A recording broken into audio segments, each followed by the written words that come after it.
So in general, I'm a little bit surprised that the Piba is not coming through more, but it is still a lightweight shoe, as you can see from that scale, and it still does have that fast character, but I'm not completely sold that all the changes they made on this make it a better shoe than the V3 for what the intended purpose of that V3 was, which was a fast, lightweight training shoe. So to put this thing through the paces, I'm gonna get a ton more miles in it. I'm gonna take it down to that sub 6-minute pace range, try it at some 5K pace, some 10K pace, some longer, harder workouts, see if that additional stack in here really does the job. And I'm even gonna take it up past that 90-minute mark to see if that extra cushioning in here makes it a better long run shoe. What I wanna do throughout this 100-mile week is also I'll be testing out some of these winter running pants. So I really like these guys. They're Target, they're not that expensive, all in motion.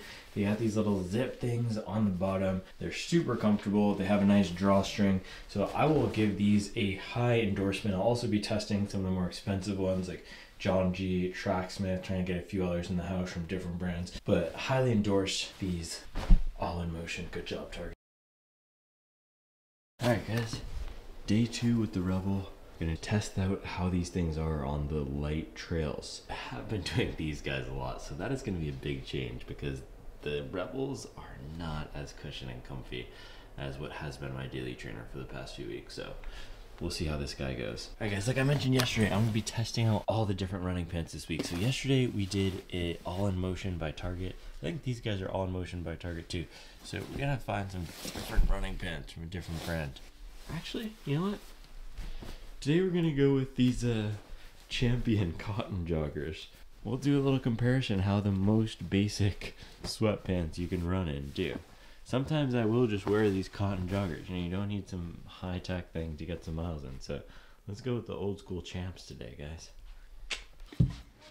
Mad dash to school.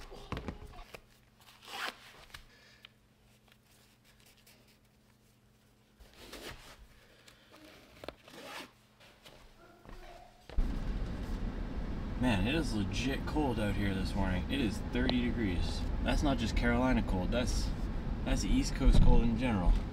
Even the duckies are cold. Alright guys, here at the park again today, gonna get some miles in at the Greenway, and I had to untie the left shoe because it was being a little weird up there. So I haven't really figured out how to get the perfect lockdown with these guys yet.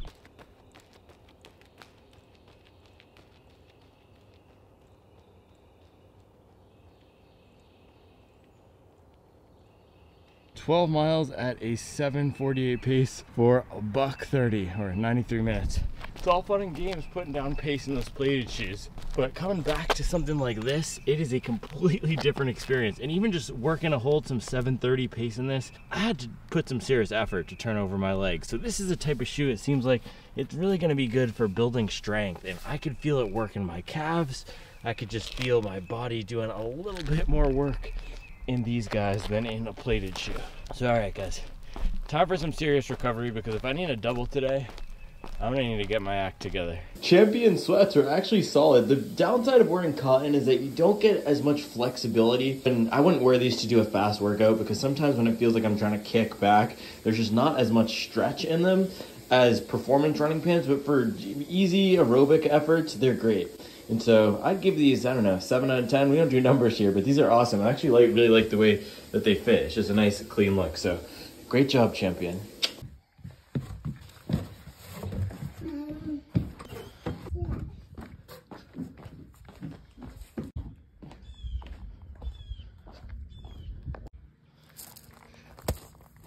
Twinning.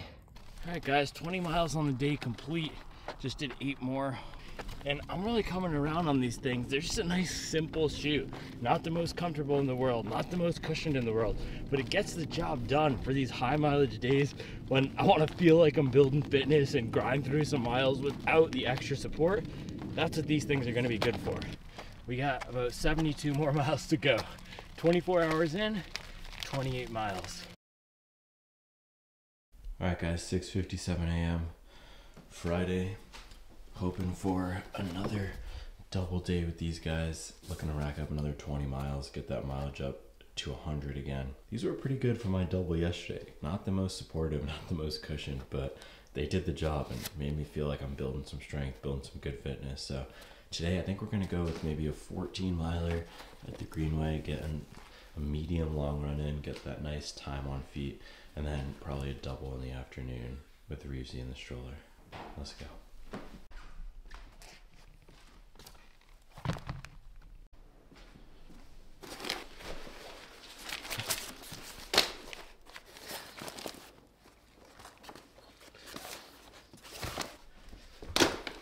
This is where the secret fire swag is. Boom. The greatest shoe of all time, according to the internet running hive mind. Also guys, shout out to Chirp. Look at this thing. It is called the RPM, and it's like a foam roller and a massage gun combined. Boom. Oh yeah, baby. That's what I'm talking about.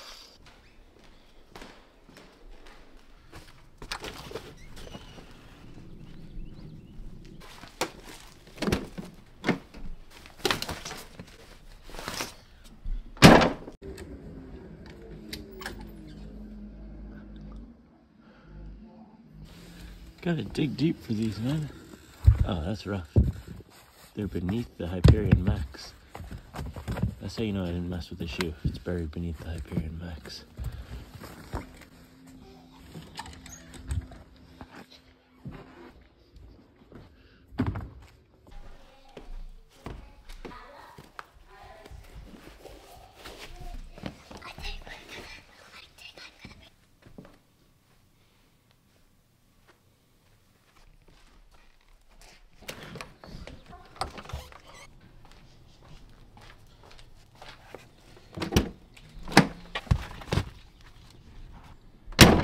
Alright guys, a little change of plans this morning. I was thinking of doing a nice aerobic 14 miler, and then I was thinking maybe I was going to do a stroller run, but Charlie's watching Reevesy. So what we're going to do is a head-to-head comparison between the Rebel V4 and Saucony Endorphin Speed 4 after I do the school drop-off. Just waiting for Mason to get her behind in the car. We'll head to the Greenway and I'll explain the workout once we get there.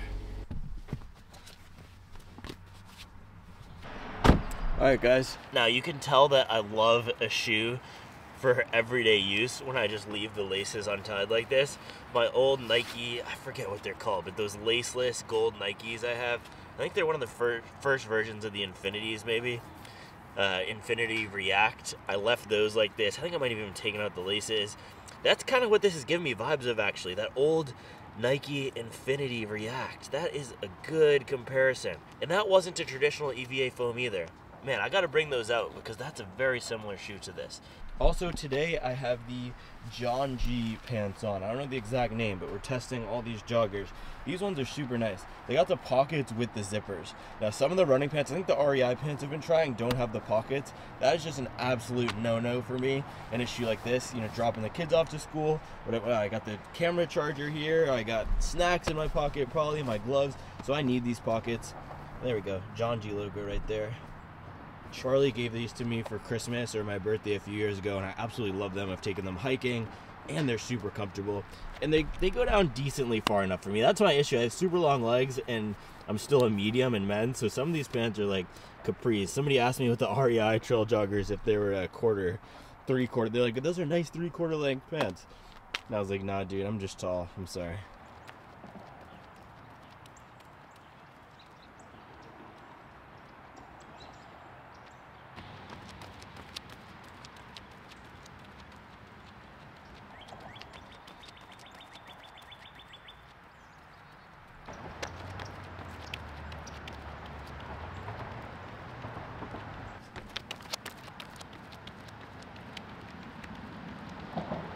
These things just feel like they've completely molded to my feet at this point, and it's a really nice feeling. This is a really nice switch up for me. Now, I don't want to get into all the superlatives right now and say it's the best this or the best that. I really think if you are a type of runner who wants to run a lot of your daily miles fast, this is going to be a super nice daily option because it's fast, it's lightweight, it's not heavy, and it looks absolutely sweet. Alright guys, just finished. Let's see where we're at today. 6.26 miles at a 7:59 pace. I think this is my first true recovery run in the Rebel V4. And they did okay. There is a little bit of a rocker that makes you want to roll through the stride a bit quicker than I probably normally would have, but the foam is softening up and it's not a harsh ride at all.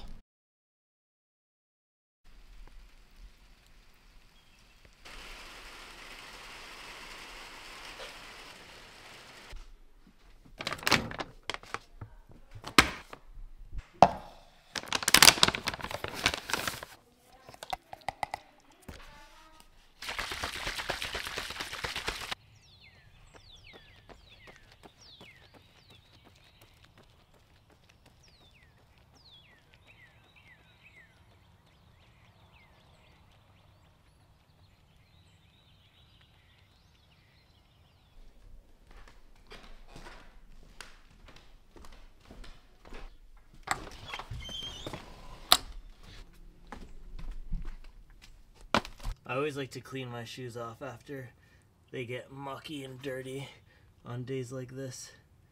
Kind of gross to just leave them.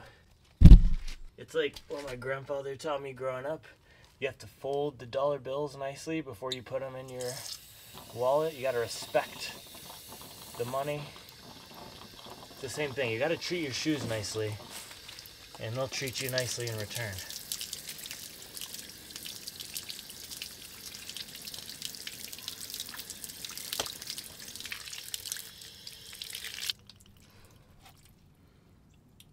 A little better, huh?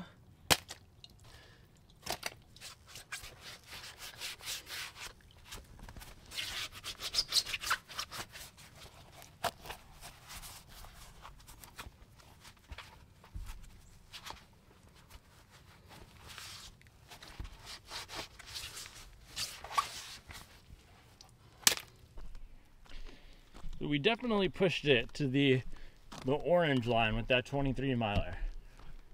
And that's what I was saying yesterday in that video. A lot of this marathon training is figuring out where the limit is for your body. And so I was feeling good enough to hit 23 miles, so I did.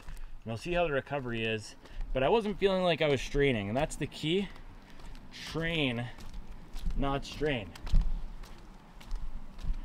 So we want an orange line, kid. Take the orange line to Winthrop. I don't even know where the orange line, if you're a Bostonian and you know where the orange line is, let me know what cities or towns the orange line goes through.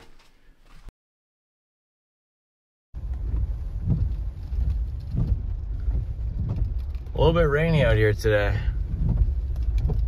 No one else wanted to come get the work in.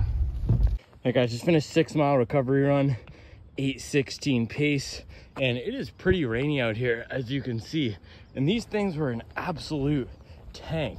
Now there was one section that had super deep mud. It was that dark black mud that slipped a little bit, but for the rest of it, I was out here, not out here, down at McAlpine, but on some serious cross-country trails that are super rocky, muddy, and it handled them like an absolute beast. Now, any shoe where I could do a 23-mile long run on Sunday and then double back Monday morning for an hour-long recovery run in the same shoe, still feeling like it has nice soft cushion but not too heavy, that's a winning shoe for me. So like I said yesterday, I'm not sure if I'm gonna give the shoe the crown yet, but as we speak, February, what is it, February 12th or something? This is the best shoe that I've tested this year.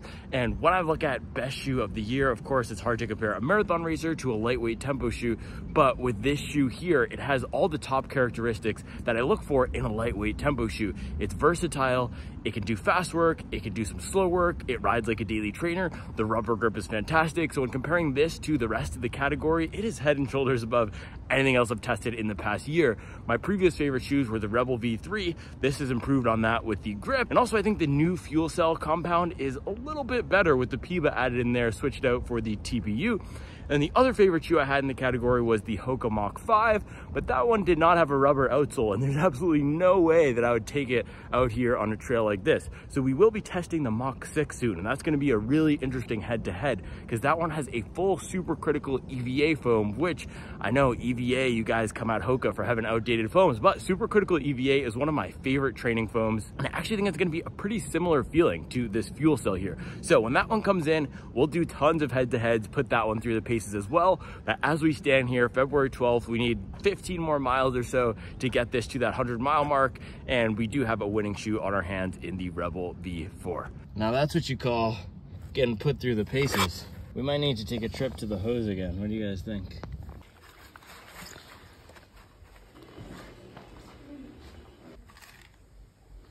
Look at those potatoes, crispy, mac and cheese, raw cow.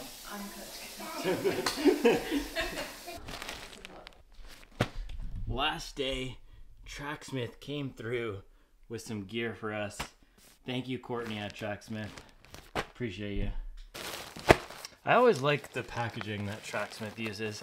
They do a really nice job. And I also like, I never saw that this was their motto, but run more, waste less.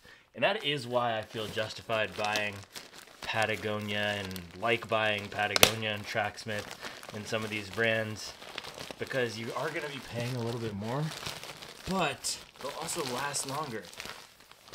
And there are also some other brands that aren't as expensive that last a long time too. Like I've had really good luck with the All in Motion brand from Target, and then the Dick's Sporting Goods DSG brand.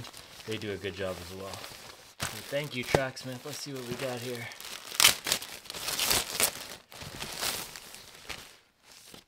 That's a nice looking pant. Session pants. It's got the little hair. We're gonna try them on after this. I probably can if I move the toaster.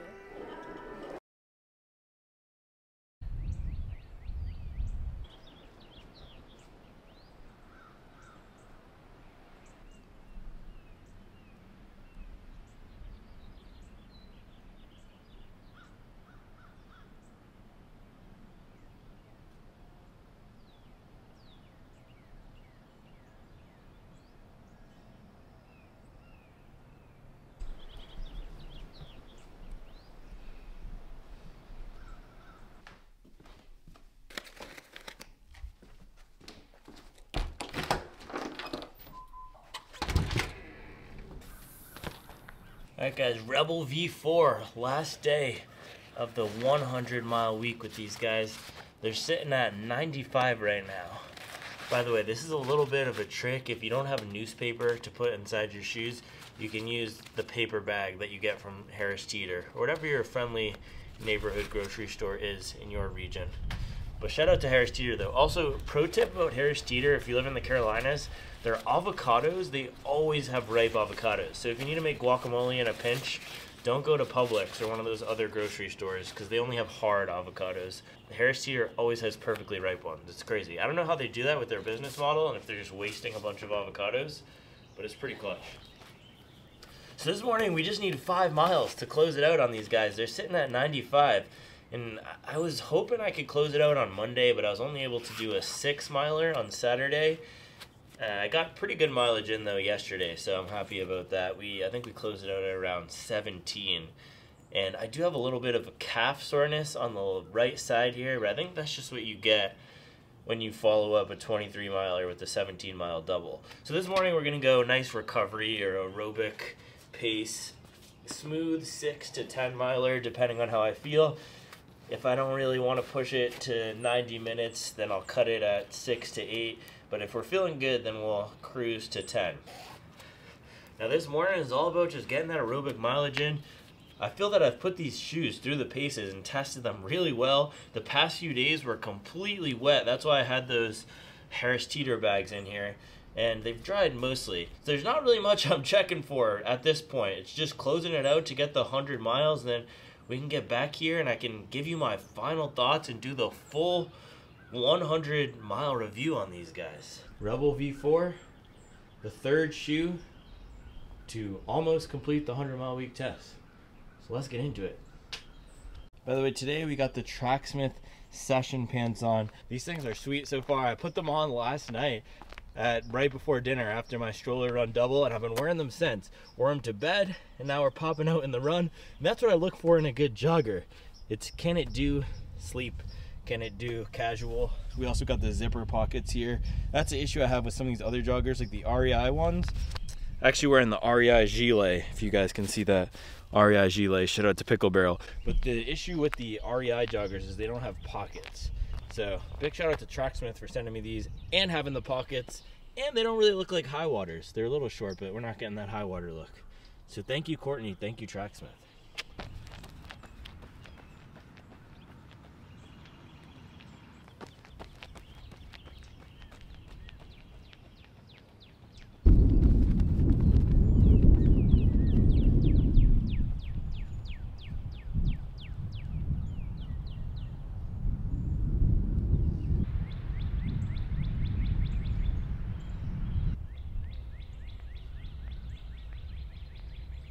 All right, guys, there we go. Closed it out with an 8-mile run at a nice 8:11, chill, relaxed, aerobic recovery pace, just moving and grooving the legs. Could have gone for 10, but I wasn't trying to be a hero. I think I need to rip off a hard workout tomorrow. So stay tuned for what the footwear is going to be for that. But there we go, baby. 100-mile week with the Rebels in the books. And these things feel just as good, if not a little bit better than when we took them out of the box last Wednesday.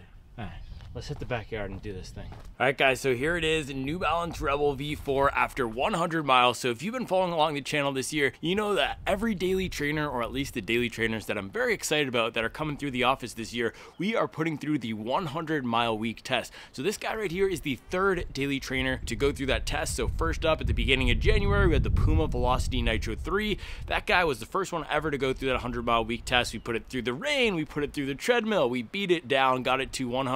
And then next up came the Saucony Endorphin Speed 4. So that again is a kind of a speed shoe daily trainer hybrid, but with the changes that Saucony made, giving it a little bit of a more robust midsole, some more protection, some more outsole rubber, I decided to put it through the paces on that 100-mile week. So this guy right here is the latest candidate to go through that 100-mile week test. And spoiler alert, well, it's not a spoiler alert if you've been following along the channel and the Strava, I have absolutely loved this thing. So quick overview of the Rebel V4, and then I can share some of my experience with the shoe and we'll get into all the technical details. But this is New Balance's lightweight daily trainer slash speed shoe. So previous versions of the shoe had a little bit of a lower stack. They also had a different fuel cell foam formulation. This guy has a PIBA EVA blend in the midsole. And one thing I actually knock on this guy, and also in general with the marketing, is fuel cell is a line of shoes, but they also use it, New Balance does, as the name of their midsole. So it gets a little bit confusing when you have different shoes called fuel cell or that have fuel cell foam, like this versus the SCLE V4 that has 100% PIBA. This has a PIBA EVA blend. So a little bit confusing for consumers, and I'm not the biggest fan of that. I'm not going to be calling up Elizabeth Warren anytime soon, but I do wish that brands were a little bit more transparent. So in my size, this came in at a super lightweight. I believe it was 223 grams or 7.9 ounces. For some context, the Saucony Endorphin Speed 4 is a full ounce heavier, or I don't know what grams. I think I'm going to create a Quizlet for myself so I can switch between grams and ounces and kilometers and miles seamlessly. Coming soon, so stay tuned for the Euros. On foot, this rides light and it feels light walking around, especially compared to some of the other more built up daily trainers that we've been working with on the channel, like the Vomero, the New Balance 1080, even shoes like the Audi Zero SL. In terms of price, this is $140. That is square down the middle of the low stack daily trainer segment that's competing with shoes like the Gel Cumulus, the Pegasus, and a host of others Saucony ride as well. Now in terms of the midsole here, we are seeing a PIBA and EVA blend. So as I mentioned, they're calling it fuel cell, same thing that they're calling the SC Elite, same thing that's in the SC Trainer. And in this latest generation of fuel cell, they've gone away from that TPU EVA blend, which was in previous shoes, which I really liked. Let me go grab my Rebel V3 real quick so we can do a little comparison. So you can see here, this is the Rebel V3. It's a little bit of a different foam formulation. This is a TPU blend. The PIBA and EVA that we're seeing in the V4 gives it a much different feel. Also just to the eye, interestingly, the V3 foam is a little bit shinier. This has a little bit more of a muted, dull sheen, though of course that could just be the paint that we're seeing here. But in terms of the stack on this guy, one of the things that we were curious about was how would it ride, because the stack height in here went up from 27.5 and 21.5 in the Rebel V3 with the 6mm drop to, in this guy, 30mm and 24 in the forefoot for that same 6mm drop. So I absolutely love a 6mm drop, and running in a shoe for almost every run for 100 miles during a week, having a 6mm drop is much preferred for me versus a 10mm drop, because one of the things that we can do to reduce injury is to rotate shoes and to run low drop shoes and high drop shoes, I tend to find that 6mm drops and to a little bit of a lesser extent 8mm drops are the friendliest for my mechanics and for most runners' mechanics. So if I'm going to be running a shoe into the ground for 1 week straight, I would prefer to have a 6mm drop versus a 10, which puts me up on my toes a little bit more, forces me to scuff the heels a little bit more than in a lower drop shoe like this. So one thing that I did find with the midsole in this guy is it took about 30 miles to break in. So if you watched my comparison of this to the Saucony Endorphin Speed 4, right after I did the warm-up in that shoe, I told you guys this shoe completely changed character. It just locked in for me, something clicked, and I fell in love with it. And so out at McAlpine where I did that workout, there's some muddy trails, there's some flat trails, and I ran in this shoe a ton over there, but that's really where it started to break in, just on the flats, cruising. It got a really nice character after that 30 miles. So that's something to note. If you are thinking about picking up this shoe, it is going to have maybe a little bit of a firmer feel right out of the box, and I've found that EVA takes anywhere from 30 miles to 70 miles to really break in and get its true character. So after this thing is broken in, the midsole has a much more soft, forgiving feel underfoot. It's not going to be as soft as New Balance's Fresh Foam. That's in the 1080 and the 880, but it is going to have a little bit more of a forgiving ride than a lot of the daily trainers out there, specifically if we look at the other ones that I've run in this year. The Velocity Nitro 3, that has a much firmer ride with the Nitro foam and the standard EVA foam, and then something like the Vomero just feels a little bit more structured than this guy here. So in terms of the ride experience with this guy, I've done pretty much every type of run imaginable. I've done workouts at under a 6-minute per mile pace. I did a 23-mile long run at an 8-minute average pace. I've done tons of 8 to 12-mile runs on all sorts of terrain. Down at the McAlpine Greenway, I've went over mud, I've went over muck. I did a stroller run yesterday around here around the neighborhood and it was pouring rain. So I've done everything that you could possibly think of with the shoe. I've also walked in it, gotten groceries in it, and it has performed marvelously for every single type of run that I've done. And if I can take a shoe on a 23-mile long run, feel like it has enough cushion and support for the later stages of that 3-mile effort, and then the next day double back, do a 6-mile run in the mud in the morning, and then take it in the afternoon for a 12-mile stroller run in the rain, that is a fantastic shoe. And that's really the headline of this shoe. It is a do-it-all type of shoe. And if you look at it, it doesn't look like the classic workhorse. It doesn't have a super thick rubber outsole. There is good coverage. It doesn't have a super high stack. It doesn't look like a shoe that can handle a bunch of work. It looks like a sculpted Ferrari or something like that. But this thing is a low-key muscle truck. It's like a Ford Raptor, a Baja Cruiser. It can hit the streets, it can hit the track, it can hit the mud, it can do absolutely everything. So I was really impressed with, for the stack here, 30mm, it punches above its weight a little bit when we're thinking about the cushion that it provides. Now, as I said, on the long run, at the end of that, I would have preferred to have more stack, honestly, and I would have probably preferred to have a plate if I were doing a workout, but it can do that, and I actually preferred it to something like the Saucony Endorphin Speed 4 in terms of giving an enjoyable ride that's just fun to run along in. So that's one of the key things you're going to get out of the shoe. It is a little bit of a more natural feeling ride than a high stack 40mm shoe or a plated shoe,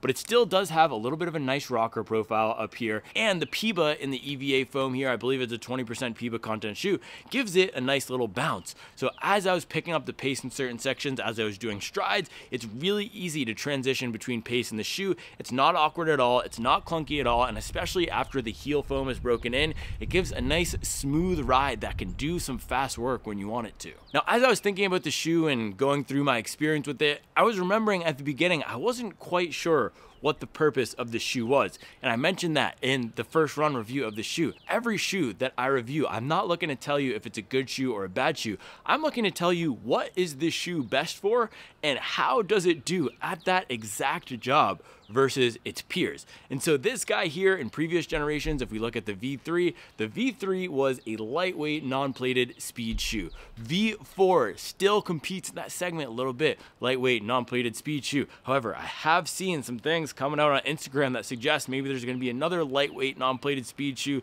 slotting in below this. I'm not sure if those leaks are real or what it is, but potentially that's coming. So with that, and with just the general way the market is moving, New Balance moves the Rebel to be a more low stack daily trainer. And so as that type of shoe, this should be able to handle every type of run and do some fast work. Now with the trend toward these max stack shoes, we've seen weights go up, we've seen foams get bigger, we've seen plates get inserted everywhere. This shoe right here strips all of that away and distills a running shoe down to the core essence of what it should be. And that's why I'm so excited about this shoe. New Balance is offering a ton of value in a $140 price point. And if you are a runner who's looking for one shoe to do it all and you're going to only take that shoe up to 10 miles, or you're a beginner runner who wants something that performs really well, this thing is going to be the best shoe available. By the way, I know I'm hyping this up a lot. I did buy this shoe with my own money, for anybody curious. Now, the Ride isn't going to give as much stack and protection as a max cushion shoe, but if you're not running super high mileage weeks and you're not hitting 12, 14 miles every day, maybe you're only going up to an hour every day,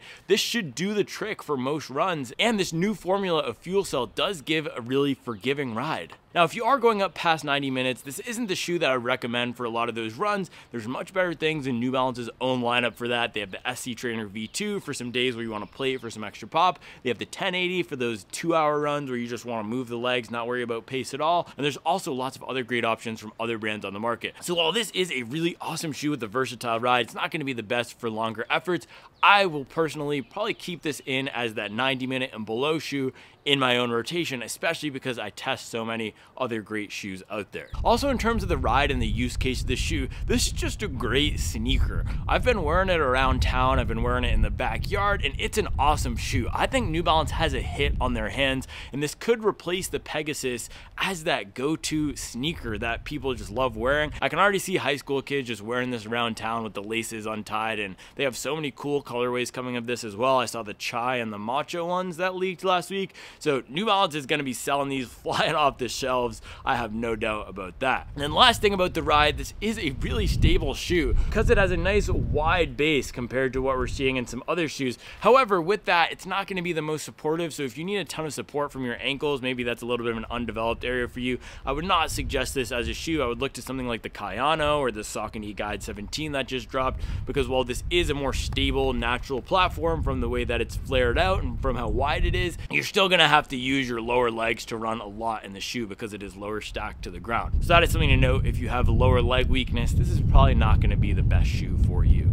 Now, heading up to the upper, one of the highlights here was how roomy the toe box was. Now, on the first run, I wasn't completely sold on what they did with the toe box here. It felt like there's a little bit extra room, extra material, but as I got more miles in the shoe, I appreciated that extra room because my feet can tend to swell over these longer weeks, and I wasn't rubbing up against the side here, which is an issue that I can have in a lot of narrower platforms like what we see from Saucony and Nike and also Puma. It was also easy to get a nice lockdown in here. I didn't really have to tie or retie this any times when I took it out, and going through the trails in the mud, I didn't have any issues with this. They did a really nice job with the upper, and the material itself is pretty lightweight. Of course, it's going to be breathable. That is table stakes for an upper in 2024. They actually didn't put a ton of padding on the back here, and that's maybe one area they can improve in V5 if they do want to make this more of a daily trainer.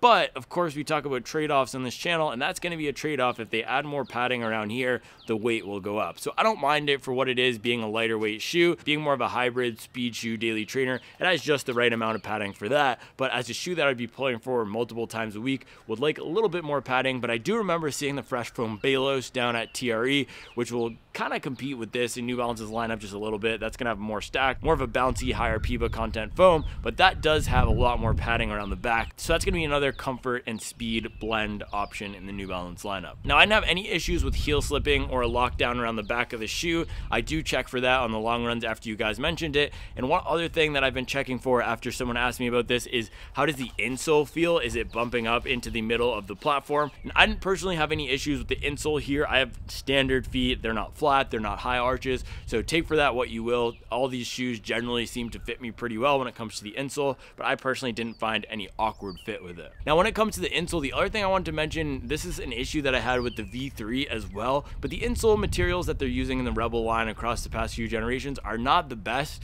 When they get wet, they get super spongy, and that is a weak point of the shoe. It retains a lot of water and also a lot of smells afterwards, but it's weird. It gives a weird spongy feeling that I don't get in a lot of other shoes.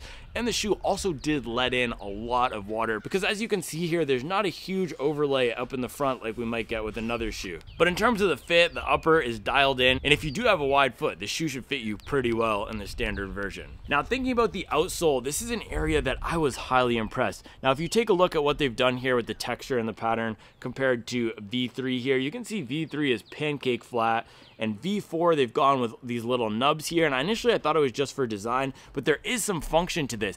I felt this biting the ground really well. Yesterday on that stroller run with Reevesy boy, we were flying down a hill at an appropriately safe speed. If Charlie is watching this, there were no cars around. This was not in a car area. We were very safe, but we were flying down the hill at a safe, controlled speed, and I felt very safe and controlled because of how much grip I had in the shoe. I would not attempt to do a test like that in another shoe like the Rebel V3. So the compound on this seems like it's much improved. I did email my contact at New Balance to see if I can get some details on if they changed the compound a lot, what went into the new rubber. I'm still waiting on that. So if I get that, I will drop it in the description or include it in another video when I highlight the Rebel again. But the rubber on this is much improved. I had no issues slipping. The only time where I felt a little bit unsure of my footing was when I was at McAlpine going through those muddy trails. There was this one area of that thick black dark brown mud, not just the regular trails there which tend to have dirt and rocks, but that really slick stuff. I went directly in that and slipped a little bit, but that would be expected with any shoe. Even a trail shoe might not handle that as well. But in terms of the rain, this is a great rubber right behind the Puma grip in the Adidas Continental.